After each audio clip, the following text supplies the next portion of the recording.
Hello दोस्तों, KLD classes में आप सभी का स्वागत है। आज पूरी दुनिया में कोरोना वायरस महामारी फैली हुई है।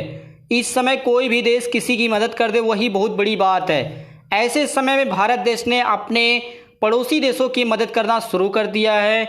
चाहे वो आपका नेपाल देश हो, बांग्लादेश, हर देशों को जो भी चाहे वो दवा के रूप में हो या जो भी आर्थिक जैसा मदद बन पा रहा वैसा मदद किया जा रहा है। इसी के बीच में ऐसा इन्फॉर्मेशन आ रहा है कि भारत ने कोरोना वायरस महामारी के बीच नेपाल को करीब 23 टन जरूरी दवाएं भेजी है। नेपाल के प्रधानमंत्री केपी शर्मा ओली जी ने इस मदद के लिए भारत देश को धन्यवाद भी कहा है। इसके जवाब में भी भारत सरकार ने कहा कि भारत देश हमेशा पड़ोसी देश के साथ खड़ा है, चाहे आज कोरोना वायरस हो या इसके पहले और अन्य जो भी महामारियां या ऐसी समस्याएं, चाहे वो प्राकृतिक हो या। भारत देश ने जो दवाइयां भेजी है वह इस प्रकार है। इसमें करीब 3,20,000 पैरासीटामोल और करीब 2.5 लाख हाइड्रोक्सी क्लोरोक्वीन जो मलेरिया की दवा में यूज किया जाता है मलेरिया बीमारी में, उस दवा को इस तरह से नेपाल देश में भेजा गया है।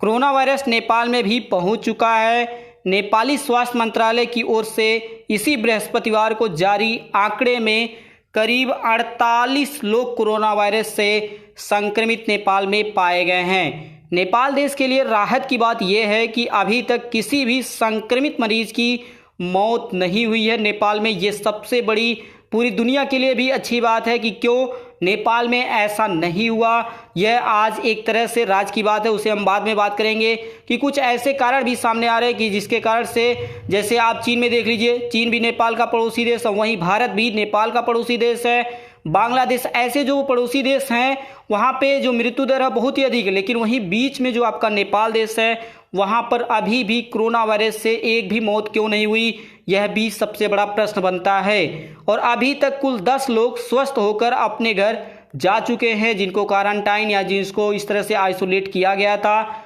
नेपाल में कोरोना वायरस का पहला मामला 81 वर्षीय महिला का था। ये महिला ब्रिटेन से वापस आई थी। इसी महिला के साथ साथ इसके एक बेटे 58 वर्षीय बेटा भी कोरोना वायरस से संक्रमित पाया गया था, लेकिन अब ये दोनों लोग ठीक होकर स्वस्थ होकर अपने घर जा चुके हैं।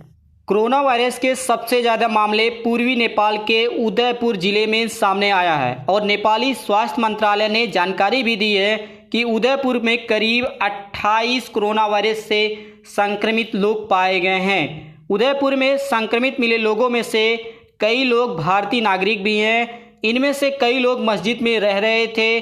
पिछले ही सप्ताह उदयपुर जिले में 12 से ज़्यादा भारतीय नागरिक कोरोना वायरस से संक्रमित पाए गए हैं। इनके संपर्क में आए कुछ अन्य भारतीय लोग व नेपाली लोग भी बाद में संक्रमित पाए गए हैं। उन सबको इस तरह से पकड़कर पुलिस के माध्यम से उन्हें क्वारंटाइन किया गया है।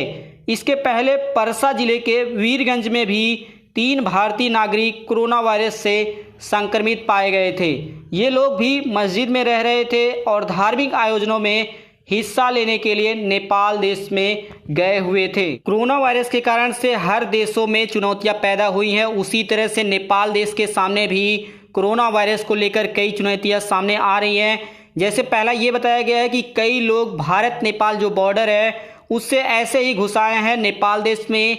जो 14 दिन का जो क्वारंटाइन नियम बनाया गया हर देशों में, उसका पालन बिना किए ही नेपाल देश में घुस गए हैं। बताया तो ये भी गया है कि लॉकडाउन के बावजूद भी पिछले महीने नेपाल में कुछ ऐसे लोगों ने प्रवेश किया है जो पहले से कोरोना वायरस से संक्रमित पाए गए थे और उनमें से कई लोग ग्रामीण इलाकों में स्थित अपने घरों में चले गए हैं।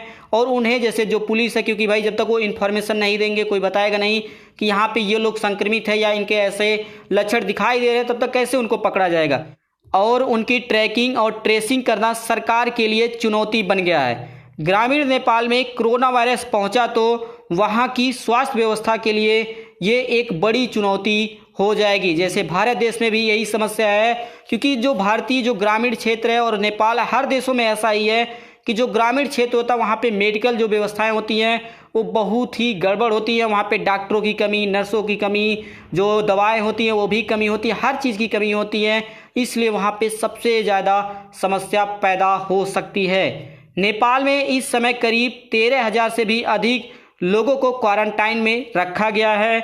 वहीं कोरोना के लगभग 90 से अधिक लोगों को संदिग्ध को आइसोलेशन में भी रखा गया है। नेपाल सरकार उन सभी लोगों की टेस्टिंग कर रही है जो भारत और दूसरे देशों से वापस आए हैं, चाहे वो 1 महीने पहले आए हों या 10 दिन 20 दिन। जब से इस तरह से रोक लगने की बात आई है, जब से चेकिंग या टेस्टिंग की बात की जा रही है, तब से ही उनका इस तरह से किया जा रहा है। इसके साथ ही इन लोगों के संपर्क में आए लोगों के भी टेस्टिंग की जा रही है। जहाँ जहाँ पे वो गए हैं, यात्रा किए हैं, सबकी जांच की जा रही है। देश में अब तक 9,000 से अधिक PCR टेस्ट किए गए हैं, जबकि 38,000 से अधिक रैपिड टेस्ट भी किए गए हैं। नेपाल सरकार के अनुसार सभी संक्रमित लोगों में हल्के या ना के बराबर लक्षण मिले हैं और किसी में भी गंभीर लक्षण नहीं थे, और इसने नेपाल सरकार की चिंता और चुनौती होने को ही बढ़ा दिया है। किसी भी अन्य देश की तरह ही नेपाल के सामने भी कोरोना वायरस की एक चुनौती की तरह खड़ा हुआ है। इस चुनौती से निपटने और मामले को बढ़ने से रोकने के लिए पूरे नेपाल देश में लॉकडाउन घोषित कर दिया गया है। बताया ये भी जा रहा है कि भारत में लॉकडाउन से एक दिन पहले ही नेपाल में लॉकडाउन घोषित किया गया था। अर्थात भारत में 24 मार्च से ही लॉकडाउन है और अभी तक भारत में बताया जा रहा है कि 3 मई तक होगा। वहीं नेपाल में आपका 23 मार्च से ही लॉकडाउन है, लेकिन अभी तक वहाँ के जो प्रधानमंत्री हैं KP शर्मा ओली जी ने, उन्होंने कहा कि अगली जो हमारी इस तरह से जो आदेश आएगा उसका आप इंतजार करिए कि कब खुलेगा कब नहीं खुलेगा। नेपाल के पड़ोसी देश में बढ़ते मामलों के कारण से नेपाल कुछ ज़्यादा ही सतर्क दिख रहा है और जो टेस्टिंग है उसको सभी को बढ़ा दिया है। सभी अंतर्राष्ट्रीय सीमाओं को भी सील कर दिया गया है। हवाई अड्डे तो पहले से ही बंद पड़े हुए हैं। नेपाल के कई नागरिक ओमान, कुवैत, संयुक्त अरब अमीरात, कतर, साइप्रस, बहरीन जैसे देशों, मलेशिया, भारत में ही देख सकते हैं, ऑस्ट्रेलिया, अलग अलग देशों में अधिक मात्रा में रहते हैं। नेपाल के प्रधानमंत्री ने इन देशों के नेताओं से बात कर नेपाली नागरिकों की ध्यान रखने की अपील की है। कोरोना वायरस महामारी को लेकर नेपाल देश में क्या तैयारियां हैं, इसके बारे में अगर थोड़ी सी बात कर लिया जाए।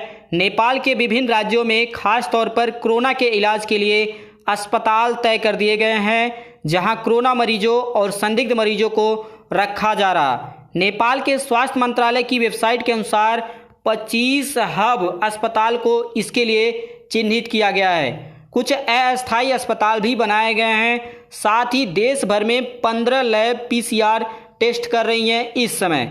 सरकार के अनुसार उनके पास पर्याप्त मात्रा में दवाइयां हैं हर प्रकार की, और भारत सरकार ने भी भेजा है। चीन सरकार ने भी इस तरह से हर प्रकार से मदद नेपाल देश की कर रहा है। नेपाल के वरिष्ठ पत्रकार सुरेंद्र फुआल के मुताबिक नेपाल का हेल्थ इंफ्रास्ट्रक्चर पहले से बेहतर हुआ है। नेपाल में कई बड़े बड़े अस्पताल हैं, भले ही वेंटिलेटर की जो संख्या है वह सीमित मात्रा में, हर देशों में यही समस्या है कि जो वेंटिलेटर है वह सीमित मात्रा में बताई जा रही है। डॉक्टरों के लिए सुरक्षा उपकरण जो PPE आपका होता है उसकी कमी की भी बात सामने आई है। सुरक्षा उपकरण के लिए नेपाल चीन व भारत से लगातार संपर्क बनाया हुआ है। दोनों ही देश लगातार मदद कर ही रहे हैं। नेपाल में पहले तो टेस्टिंग कम किए जाने को लेकर भी सवाल उठ रहे थे, जिसके बाद सरकार के मुताबिक अब सभी राज्यों में टेस्टिंग की संख्या बढ़ा दी गई है और अब सभी संदिग्ध मरीजों अर्थात पूरी हिस्ट्री निकाली जा रही है, जो उसके संपर्क में कभी भी आया हो, चाहे 10 दिन पहले, 8 दिन पहले, सभी तरह से सभी की जानकारी इकट्ठा की जा रही है। नेपाल में कम मामलों की वजह कई डॉक्टर नेपालियों के मजबूत इम्यून सिस्टम को भी मान रहे हैं। उनका मानना है कि इसलिए शायद पॉजिटिव मामलों में भी किसी को गंभीर लक्षण नहीं मिले हैं। नेपाल में जो भी मैंने आपको बताया कि 48 जो केस आए हैं नेपाल में, इसमें से कोई भी व्यक्ति जो है वो गंभीर रूप से इस तरह से प्रभावित नहीं हुआ है। तो इसका कारण बताया गया है इम्यून सिस्टम, नेपाल के जो लोग हैं उनकी जो सिस्टम है वह मजबूत बताई गई है। एक दूसरा कारण यह भी बताया गया है कि दूसरे देशों की तरह नेपाल में मेट्रो या कोई बड़ा दूसरा ट्रांसपोर्ट सिस्टम नहीं है, इसलिए वायरस इतने बड़े पैमाने पर अब तक नहीं फैला है। नेपाल के हेल्थ सेक्टर के बारे में यहाँ पे थोड़ी सी जानकारी रख ली जाए।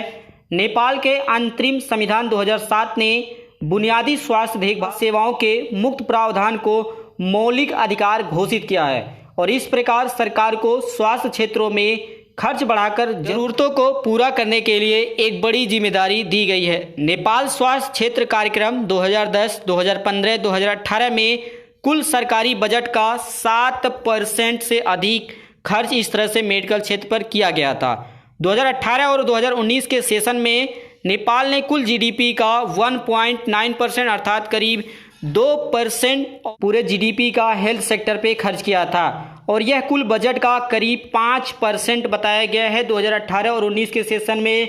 ये थी हमारी आज की सबसे इम्पोर्टेंट इन्फॉर्मेशन कि भारत सरकार ने नेपाल सरकार या नेपाल देश की मदद की है इन दवाओं के माध्यम से। इसी प्रकार से बने रहिए, जैसे ही कोई इन्फॉर्मेशन आएगी मैं आप सभी को ज़रूर सूचित करूँगा। इसी प्रकार से बने रहने के लिए आप सभी दोस्तों का KLD क्लासेस की ओर से धन्यवाद।